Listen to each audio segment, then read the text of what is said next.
Chaque jour, Charles et Carole vous présentent la leçon de l'école du sabbat.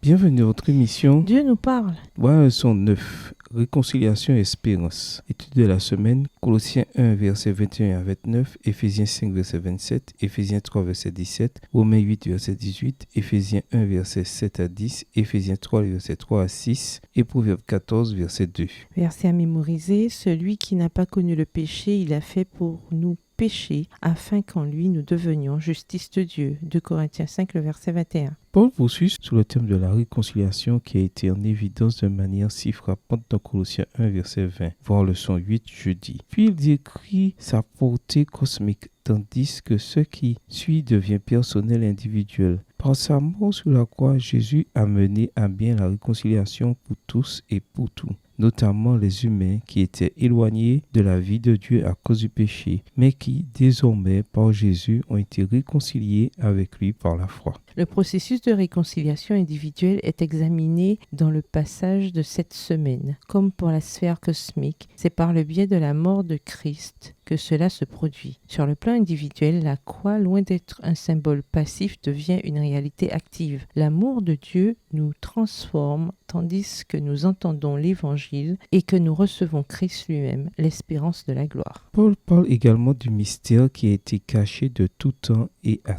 toutes les générations. Colossiens 1, verset 26. Quel est ce mystère et que prévoit-il pour l'individu et pour l'univers? En quoi ce mystère est lié à l'évangile que Paul a proclamé avec autant de passion? Au revoir. Et à demain si Dieu veut.